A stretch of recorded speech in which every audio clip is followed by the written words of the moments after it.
ப்ரோமோக்காக விஜயாவை அசிங்கப்படுத்துகிற மீனா, குண்டு தூக்கிப்பட்ட ரோஹிணி. ஸோ இந்த மாதிரியான விஷயங்கள் குறித்து தான் இன்றைக்கான சிறகடிக்க ஆசை சீரியல் குறித்து பார்க்க போகிறோம். அதில் இந்த வாரம் முழுக்கவுமே முத்து அண்ட் மீனாவோட ரசிகர்களுக்கு சோகம் தான் கிடைக்க போகுது அப்படிங்கிறது நல்லாவே தெரியுது. முத்துவுக்கு எதிராக எழுதப்பட்டிருக்கிற சூழ்ச்சியில் அவர் எப்படி வெளியே வரப்போகிறாரு அப்படிங்கிறத கண்டிப்பாக நம்ம வெயிட் பண்ணி தான் பார்க்கணும். இன்னும் எபிசோடோட ஆரம்பத்தில் பார்த்தீங்கன்னா, முத்து குறித்து வந்த வீடியோவை வச்சு வீட்டில் எல்லாருமே பேசிக்கிட்டு இருக்க அண்ணாமலை உடஞ்சி போய் உக்காந்துட்ருக்காரு. அப்போது மீனா அமைதியாக வீட்டுக்குள்ளே வர அதை பார்த்து விஜயா, வாடி இங்கே இந்த மாதிரியா கூப்பிட்டு, உன் புருஷன் பண்ண வேலையால் இந்த குடும்பமே தலை குனிஞ்சு நிற்குது. இப்போ உனக்கு குழுக்குழுன்னு இருக்குமே, பொண்டாட்டினா புருஷனை திருத்தணும், ஆனால் நீ அவன் இப்படியே இருந்தால் தான் நீ நினைக்கிறது எல்லாமே நடக்கும் அப்படிங்கிற மாதிரியா நினைக்கிற, இந்த மாதிரியா திட்டிகிட்டு இருக்காங்க. அதோட இனிமே உன்னை பூ கட்டுறவ அப்படிங்கிற மாதிரியா யாரும் சொல்ல மாட்டாங்க, குடிகாரன் பொண்டாட்டி அப்படின்னு தான் சொல்லுவாங்கன்னு சொல்ல அப்போது மீனா, உங்களையும் குடிகாரன் அம்மா அப்படின்னு தானே சொல்லுவாங்க அப்படிங்கிற மாதிரியா பதிலடி கொடுக்குறாங்க. கூடவே எங்களுக்கு கல்யாணம் ஆகி 1 வருஷம்தான் ஆச்சு, ஆனால் பிறந்ததுலேருந்தே நீங்கள் தானே அவரை வளர்த்தீங்க, அவருக்கு நல்ல புத்தி சொல்லி வளர்க்க வேண்டியது தானே, இந்த மாதிரியா அகெயின் கேள்வி கேட்குறாங்க மீனா. அதுக்கு விஜயா, நான் வளர்த்த 2 பிள்ளைங்க நல்லபடியாக தான் இருக்குது, இந்த மாதிரியா பதில் சொல்ல அண்ணாமலை, போதும் நிறுத்து, ஓ வாய் தான் அவனை இப்படியெல்லாம் மாற்றிடுச்சு, எல்லாத்துக்கும் காரணம் நீ தான், இந்த மாதிரியா திட்டுறாரு. இப்போது ஸ்ருதியோட அம்மா விஜயாவுக்கு ஃபோன் பண்ணி நடந்த விஷயத்தை பற்றி பேசி அவமானப்படுத்துறது போல் பேசுகிறாங்க. உடனே ஸ்ருதி ஃபோனை வாங்கி, இங்கே எல்லாரும் அப்செட்டில் இருக்காங்க, நீ ஃபோனை வைமா, இந்த மாதிரியா திட்டி வச்சிடுறாங்க.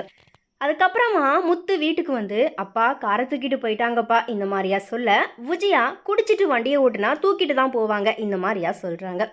அதுக்கு அண்ணாமலை, உன்னால் இந்த குடும்பம் மானமே போயிடுச்சுன்னு சொல்லி திட்ட, அப்போது மனோஜ், நீ பண்ண வேலையை தான் ஊரே பார்த்து சிரிக்குது அப்படிங்கிற மாதிரியா சொல்ல, நான் குடிக்கலடா சொன்னா நம்பு, இந்த மாதிரியா சொல்லி மனோஜை அடிக்க போக அண்ணாமலை, குடிச்சதும் இல்லாமல் ரவுடித்தனம் பண்ணுறியா அப்படிங்கிற மாதிரியா முத்துவை பலார்னு ஓங்கி அரைஞ்சிடுறாரு.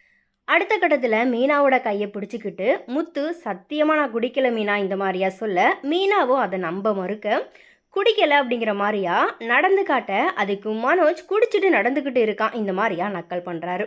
அதுக்கு ரவி, அவன் குடிக்கலை, ஸ்மெல் எல்லாம் வரலை, இந்த மாதிரியா சொல்ல, ஸ்மெல் வராமல் இருக்க ஏதாச்சும் சாப்பிட்ருப்பான், இந்த மாதிரியா மனோஜ் சொல்கிறாரு. இதையெல்லாம் பார்த்து அண்ணாமலை நிம்மதியே இல்லாமல் போச்சு, என்னமோ பண்ணுங்க, இந்த மாதிரியா சொல்லிட்டு வீட்டை விட்டு வெளியே போயிடுறாரு. அடுத்ததா ரோகிணி, நாங்கள் வாங்க இருந்த காரை இன்னொருத்தருக்கு கைமாற்றி விட்டு அந்த கமிஷனில் தானே குடிச்சிங்க, இனிமே எங்கள் விஷயத்துலையும் தலையிடாதீங்க, இந்த மாதிரியா சொல்லி மிரட்டிட்டு உள்ளே போகிறாங்க. அதை தொடர்ந்து விஜயா, 2 பேரும் நீங்களாக வீட்டை விட்டு வெளியே போயிடுங்க, இந்த மாதிரியா சொல்கிறாங்க. மீனா கிச்சனுக்குள்ளே போக முத்து பின்னாடியே மீனா கிட்ட போய் பேசுகிறதுக்கு ட்ரை பண்ணுறாரு. பட் மீனா முத்துவை புரிஞ்சிக்காமல் பேசுகிறாங்க. ஸோ இன்னையோட இந்த எபிசோட் பார்த்திங்கன்னா ஆக்சுவலாக இதோட முடியுது. அண்ட் கண்டிப்பாக இனி இந்த குடிக்கிற எபிசோட் முடிகிற வரைக்குமே பார்த்திங்கன்னா முத்து அண்ட் மீனாவோட ரசிகர்களுக்கு கண்டிப்பாக ஒரு சோகமான தருணம் அப்படின்ட்டு தான் சொல்லணும். அண்ட் அதே போல் இவங்க 2 பேருமே தனி கொடுத்தனம் போகிற மாதிரியான ஒரு அப்டேட் கூட கிடச்சிருக்குது. ஸோ அது எல்லாமே அப்கமிங் எபிசோட்ஸில் நம்ம பார்க்கலாம்.